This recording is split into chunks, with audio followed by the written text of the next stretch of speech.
नमस्कार दोस्तों, मेरा नाम रिजवाना शेख है। The ultimate guide to success part 18 continue करती हूँ। सफलता का 17वां नियम प्रसन्नता।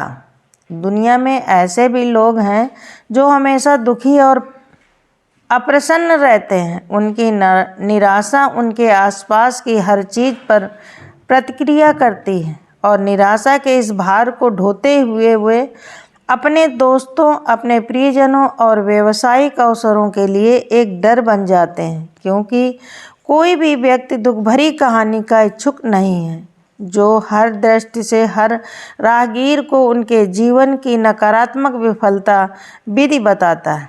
यदि हम हर उस जीवन को गहराई से देखें जो हमारे आत्म को छूता है, तो हम पाएंगे कि हर कोई एक ही यात्रा पर है, हर कोई एक ही चीज़ को पाने के लिए लालायित है। यह स्पष्ट है कि हर कोई केवल एक बड़े उद्देश्य से भरा है जो अन्य सभी लोगों के लिए सर्वोपरि है, और वह खुश रहने की इच्छा, खुशी की तलाश, क्षणभंगुर संतुष्टि नहीं है जिसे कोई भी एक घंटे या एक दिन के लिए महसूस कर सकता है। लेकिन यह सब पर्याप्त है, निश्चित और सारगर्भित है, जो हमारे मानव अस्तित्व में हर बिंदु पर शांति, शक्ति और समृद्धि की स्थापना करता है। प्रसन्नता के लिए इस खोज को देखकर हम मदद नहीं कर सकते, लेकिन पूछ सकते हैं, प्रसन्नता क्या है, या कहाँ मिलती है, और हम उस जीवन को कैसे पहचानते हैं जिसे यह मिली हो। प्रसन्नता की कई परिभाषाएं हैं, लेकिन ऐसा लगता है कि केवल वास्तविक उत्तर केवल बोलना है। हम जो प्रसन्नता चाहते हैं उसका अनुभव तो पाकर ही मिलता है। जिस तरह प्रसन्नता के अनेक स्तर हैं, उसी तरह इच्छा के भी अनेक स्तर हैं। आत्मा को जिसकी इच्छा होती है तो उस इच्छा का अनुभव करती है, और जो जानता है कि हर दूसरी इच्छा जो कभी भी हो सकती है को भी अनुभव किया जाएगा, और जो एक ही है और केवल एक जो कह सकती है कि उसे प्रसन्नता मिल गई है। प्राचीन काल से लोगों को सिखाया गया है कि आत्मनिषेध हम प्राणियों का पहला नियम था, और इस तरह त्याग का जीवन शुरू हुआ।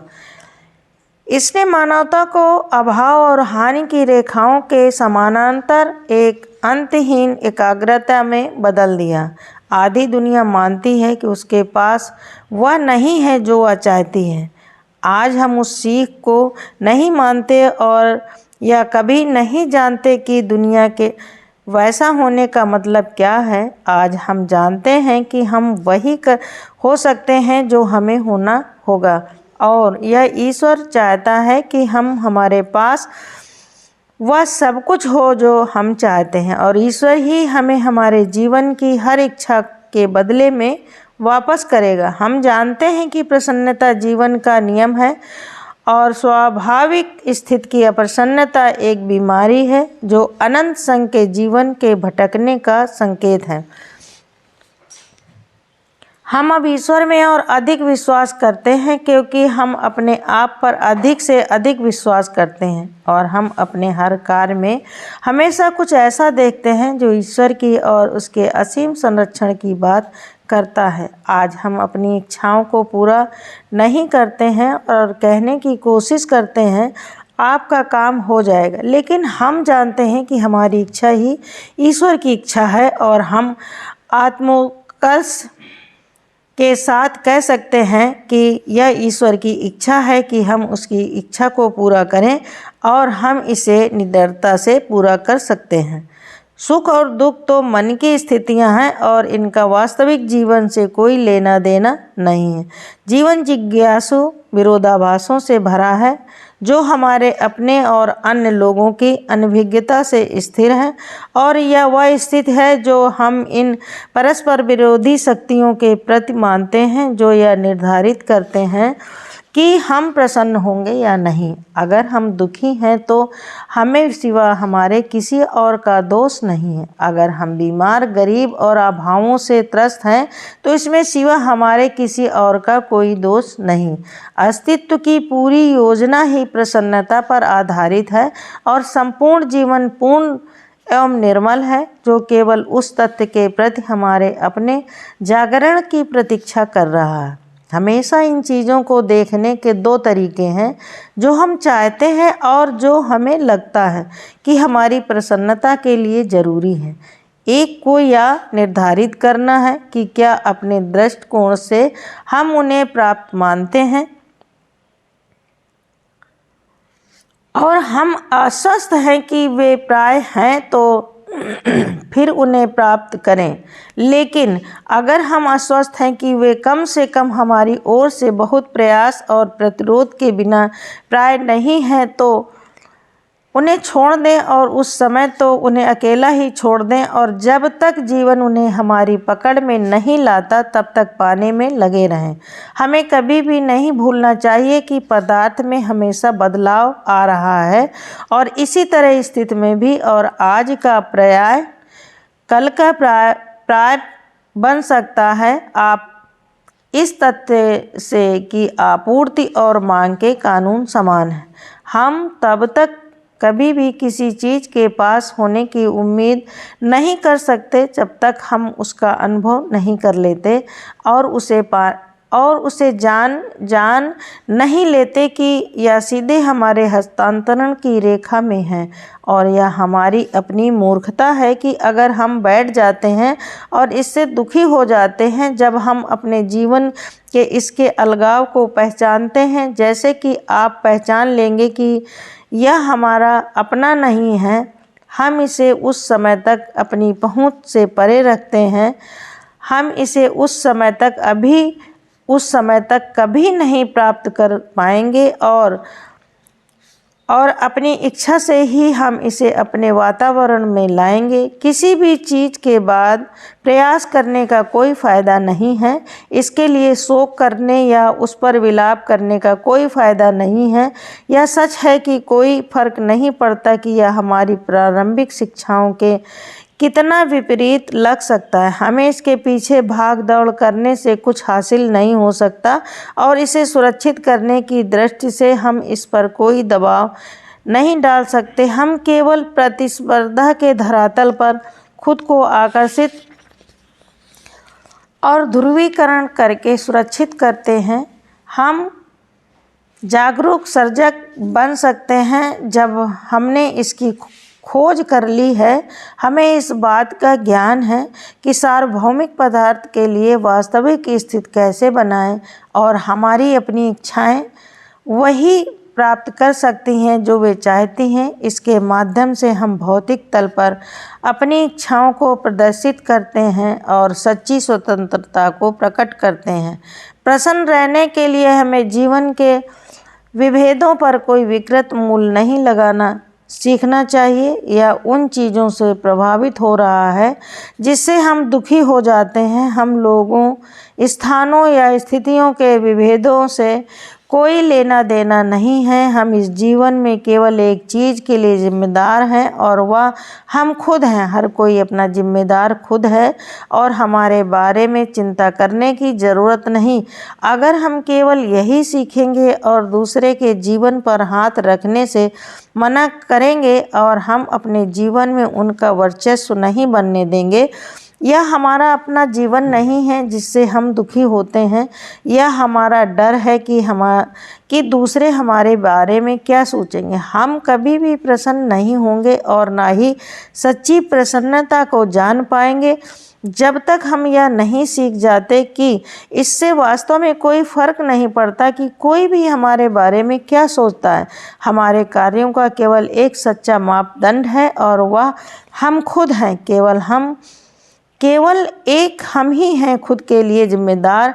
हमारे लिए यह बताना असंभव है कि हमारे विकास में किसकी ज़रूरत है ताकि खुद को बचा पाएं।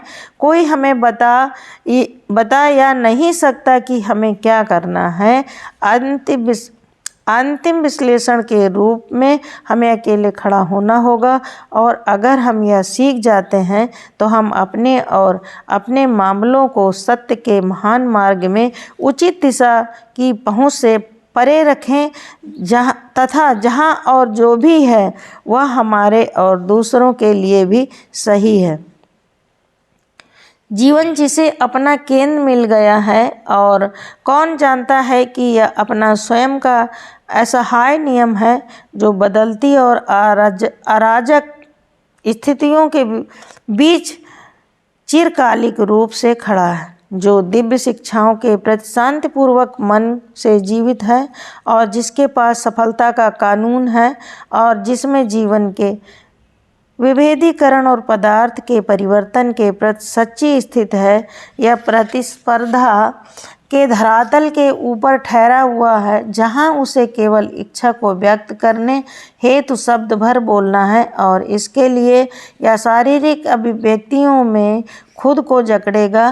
क्या इसे धन चाहिए या आपूर्ति की बहुतायत को जानता है और इसके बारे में पूछता है, या क्या यह धन, प्रेम, अधिकार अर्थात कुछ भी चाहता है, या जानता है कि हर जगह बहुतायत है और जीवन के शांत उद्देश्य में इसे केवल कहना भर है, और कहते ही उसे दे भी दिया जाता है।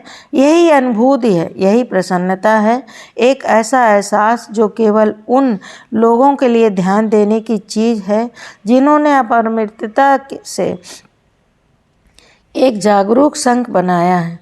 यह जीवन जो मानव विचार धरातल की तुष्ट के योजना के ऊपर खुद को ऊंचा उठाता है, वह संपूर्ण शांति में आता है, जो सभी को समझ में आता है क्योंकि इसने परम को छुआ है। यह जीवन इस पृथ्वी के जीवन के सभी परस्पर विरोधी भावों को सभी की आँखों से देखता है, और जानता है कि कोई बात नहीं, अभिव्यक्ति स्वहानि, स्वनिर्मित दर्द या प्रतिफल नित्य पुरुषार्थ का हाथ इस जीवन को शांति और प्रसन्नता के पाने में उसका मार्गदर्शन कर रहा है, और इससे शक्ति मिलती है और शक्ति से सफलता प्राप्त होती है। इसे पता है कि हमारे मानव हृदय की हर प्रतिमा किसी न किसी तरह और कहीं न कहीं रखी जानी चाहिए, जब तक हम यह नहीं जानते कि हम इसे अपने साथ कैसे ले जाएं, क्योंकि हम अपनी पूर्ति के लिए आगे बढ़ते हैं। इसे पता है कि हमें आंसुओं और दर्द और होठों के गूंगेपन से तर करना होगा, और इसे तब तक छोड़ दें जब तक कि सभी दिनों के उस बड़े दिन में हमारी आत्मा का जन्म उच्च विचार में न हो जाए, जहां हम ईश्वर जैसी चेतना के माध्यम से अपने स्वयं के साथ जुड़ना सीखते हैं। सच्चा अधिकार ही सच्चा सुख है। हम कुछ भी नहीं खो सकते जो हमारा अपना है।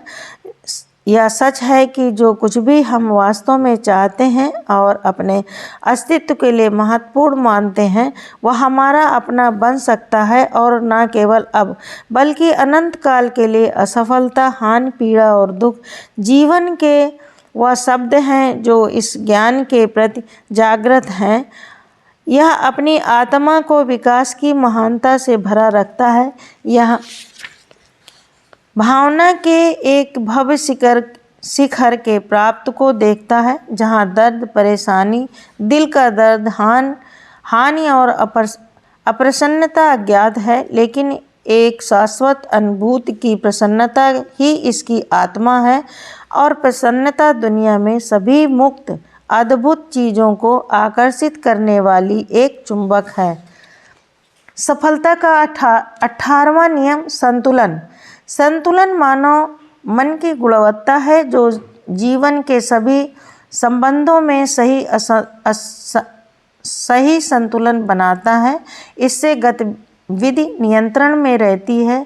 यह मानवीय भावना को इस सिरे से उस सिरे तक गुजरने में सक्षम बनाता है और संपर्क के हर बिंदु पर समान रूप से कार्य करता है। इसका अर्थ है बीमारी में स्वस्थ, मृत्यु में जीवन, संघर्ष में नीरवता, निराशा में आशा, दुख में आनंद, हानि में पीड़ा और बुराई के सामने चिरस्थायी एवं शाश्वत अच्छाई। संतुलन मानव आत्मा और शरीर के लिए होता है, जैसा कि कंपास नाविक के लिए होता है। यह दिन के समय बादल है और मनोवैज्ञानिक महासागर पर आत्मा के ठहराव के लिए रात के समय अग्नि स्तंभ है। यह उच्चतम ऊर्जा की एक अभिव्यक्ति है। जब हर दूसरी उम्मीद विफल हो गई हो तो जिस आत्मा में संतुलन होता है वह पूरी तरह से वीरान नहीं होती। संवेदना क्रिया का प्रत्यक्ष कारण है। हम मन, आत्मा और शरीर के माध्यम से लगातार संवेदनाएं प्राप्त कर रहे हैं और तदनुसार कार्य कर रहे हैं। हम में से जो हमारे दैनिक जीवन की हर संवेदना प्राप्त कर सकते हैं और इसके साथ स्पंदित होते हुए खुद को नियंत्रित कर सकते हैं, तो कोई फर्क नहीं पड़ता कि यह हमें कितना ही ऊंचा या नीचा दिखाए। हमारा एक संतुलित जीवन है और हम स्वयं के स्वामी हैं। ऐसा कहा जाता है कि सारी दुनिया उन लोगों के अनुरूप है जो खुद को अपना स्वामी घोषित करते हैं। यह सच है और केवल उनके लिए जिन्होंने असंतुलित होने के लिए सही संतुलित आदेश के सबक को सीखा है। संतुलित लोग सकारात्मक लोग होते हैं और नकारात्मक दुनिया को अपनी इच्छा का पालन करना ही पड़ता है। एक संतुलित जीवन का निर्माण कैसे होता है? बस यह है इच्छा शक्ति की समझ और उपयोग। जीवन के हर चरण में प्राकृतिक नियमों का अनुप्रयोग और सभी तलों पर हर चीज के सही स्थिति। हर कोई बस इच्छा शक्ति के ही अधीन है, जिसे प्रशिक्षण और अध्ययन द्वारा असामान्य परिणाम तक बढ़ाया जा सकता है। इस गुणवत्ता के एक निश्चित परिणाम को देखते हुए यह देखना आसान है, जो अपनी इच्छा शक्ति को समझते हैं और इसका उपयोग करते हैं, वे उन सभी स्तरों पर अधिकाधिक वृद्धि करते हैं जो पहले से नहीं जानते, या अपनी वास्तविक कीमत जानने से इनकार नहीं करते।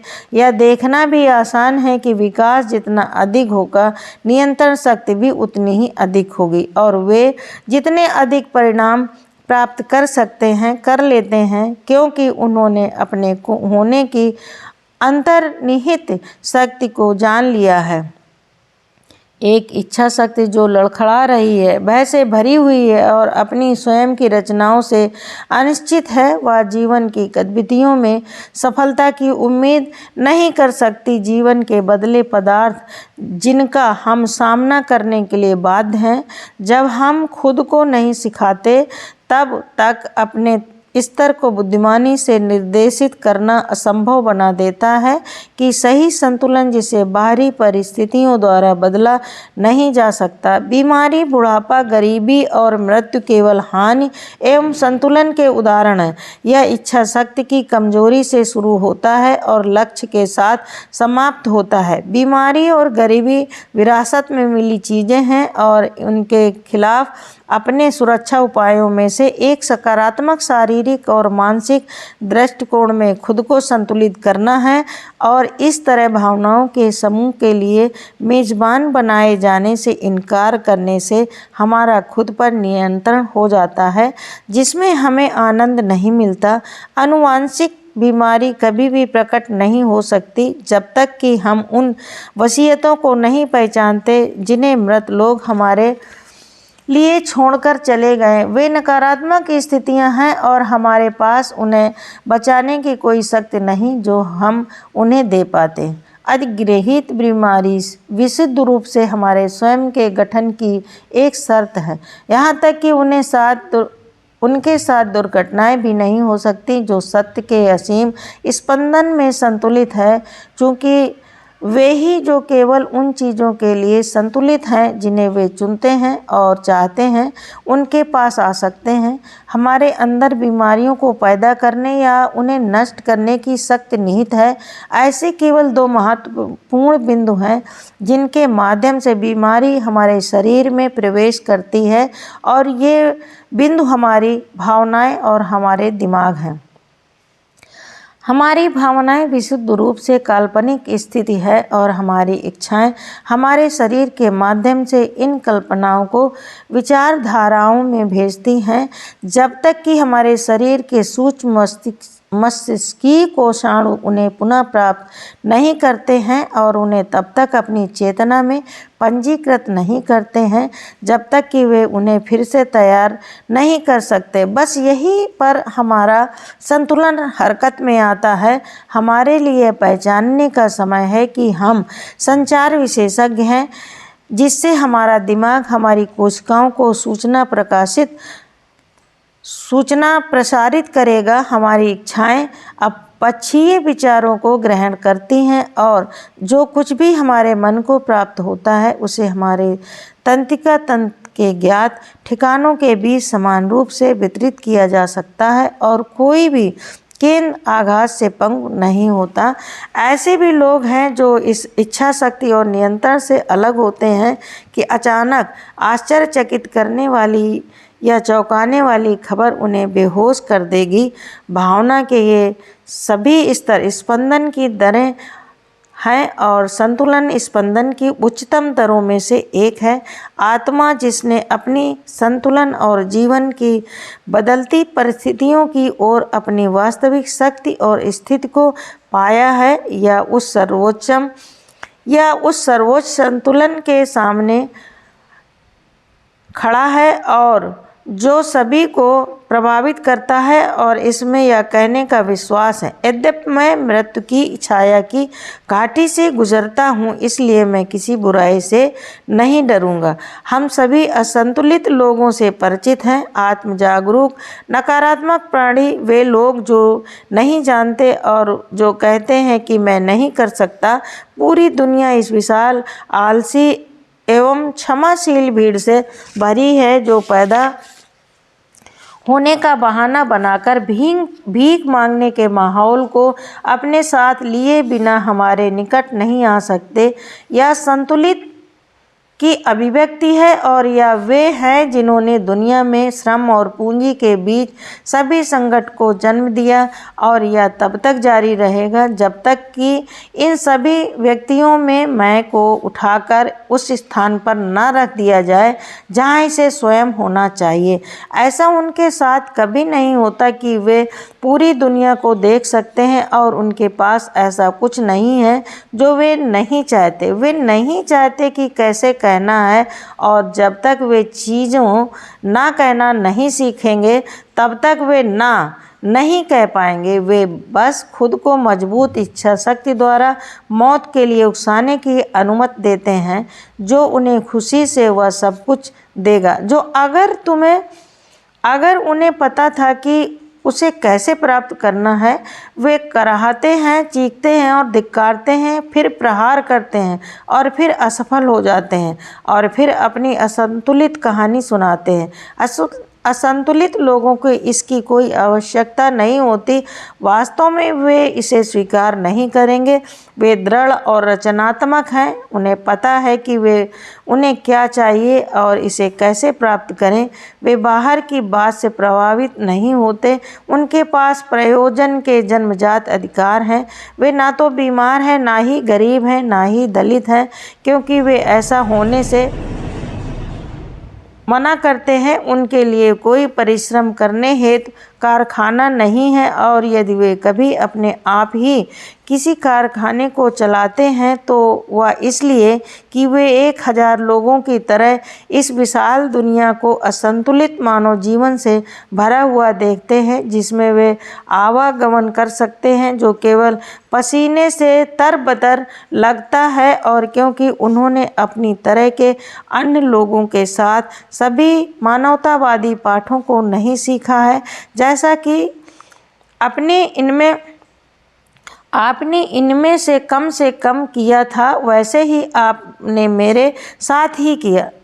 संतुलित शक्ति बुराई के लिए इस्तेमाल की जाती है तो यह अत्यंत महत्वपूर्ण हो जाती है। यह तब अपूर्ण हो जाती है जब स्वयं के उत्थान और सफलता के लिए इसे निर्देशित किया जाता है। संतुलन की ओर बढ़ाया गया पहला कदम भव्य को बाहर निकालना है।